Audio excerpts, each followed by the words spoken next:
میں حالانکہ رات میں آ رہا ہوں گاڑی سے اور ابھی رات میں گاڑی سے جاؤں گا، لیکن میں کوریکس کی شیشی دیکھتا آیا ہوں، ہے کہ نہیں؟ میں نے ایک جگہ ڈرائیور سے کہا کہ گاڑی روکو، میں نے دیکھا کہ ہاں میرے یہاں جتنی کوریکس کی شیشی ہے اتنی کوریکس کی شیشی یہاں بھی ہے۔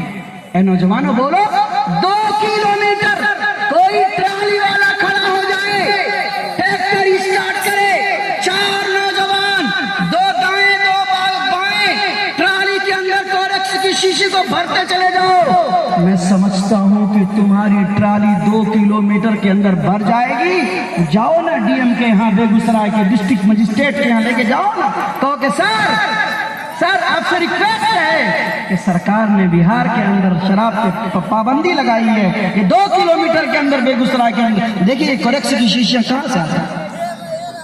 میں آپ سے پوچھنا چاہتا ہوں، کیا ضرورت ہے ڈی ایم کے یہاں جانے کی؟ کیا ضرورت ہے سرکار کا حوالہ دینے کی؟ تم تو مومن ہو، تم تو مسلمان ہو، تم تو قرآن والے، تم نبی والے، تم دین والے، تم شریعت والے، تم محمد والے، محمد کا ترانہ گنگنانے والے ہو، کیوں شراب کو گلے لگا؟ کیوں نشہ کرتے؟ کیوں نشہ کرتے؟ بے ایمان ہم، رشوت خور ہم، سود کھانے والے ہم، دوسروں کو مارنے والے ہم، ستانے والے ہم، گالیاں دینے والے ہم، پڑوسیوں کے حق کی حق تلفی کرنے والے ہم، ایک دوسرے کی توہین و تحقیر اور تذلیل کرنے والے ہم، اور ہم کہتے ہیں کہ معاشرے کی اصلاح نہیں ہو رہی ہے، معاشرے کے لیے اصلاح معاشرہ کا جلسہ کرو، چیختے رہو، چلاتے رہو، روتے رہو، پیٹتے رہو، خدا کی قسم اپنے اطوار اور طور طریقے اور تہذیب کو نہیں بدلو گے، ابھی تو پیٹے نہیں ہو، پیٹنے کے دن آنے والے۔ دیکھا کیا؟ کچھ نہیں دیکھا، ہم راتوں کو سوتے ہیں، حالات دیکھتے ہیں کہ کیا ہونے والے ہیں، تو راتوں کی نیند اڑ جاتا ہے۔ میرا نوجوان جس کے ہاتھ میں قرآن ہونا چاہیے، میرا نوجوان جس کے ہاتھ میں قلم ہونا چاہیے، کاغذ ہونا چاہیے، پینسل ہونی چاہیے، جس کے ہاتھ کے اندر بستہ ہونا چاہیے، وہ اسکول جاتا، وہ کالج جاتا، وہ پروفیسر بنتا، وہ ڈاکٹر بنتا، وہ انجینئر بنتا، وہ ماسٹر بنتا، وہ پائلٹ چلاتا، میرا نوجوان اچھا لیڈر بنتا، بہترین سیاستداں بنتا، خلیفۃ المسلمین عمر فاروق رضی اللہ تعالی عنہ کے نقش قدم پہ چل کر اپنے کانے پہ راتوں کو مکھیا بن کر کے واٹ گھوم کر کے بیواؤں کے گھر کی تلاشی لیتا کہ اس گھر میں آج چولہا جلا ہے کہ نہیں جلا ہے، ایسا نوجوان بننا چاہتا۔ اے نوجوانوں بولو، سارے لٹیرے ہیں الا ماشاء اللہ، سارے لٹیرے ہیں الا ماشاء اللہ، جس کو جتنا مل جائے کسی کا پیٹ نہیں بھرتا۔ اللہ الصمد، غضب ہو گیا۔ بتاؤ کتنے مسلمان ہیں نماز پڑھتے ہیں؟ 5 دن پہلے ایک بندے کا ایکسیڈنٹ ہو گیا روڈ میں، ہمارے جاننے والے تھے، مجھ کو ایک صاحب نے فون کیا کہ مفتی اطہر آئیے فلاں صاحب کا ایکسیڈنٹ ہو گیا ہے۔ ہم انہیں بٹھا کے لے کے ہاسپٹل گئے، غیر مسلم ڈاکٹر تھے جن کی ہمیں لے کے گیا، ان کا یہ ہاتھ فریکچر ہو گیا تھا۔ ڈاکٹر نے پہلی فرصت میں کہا کہ چاچا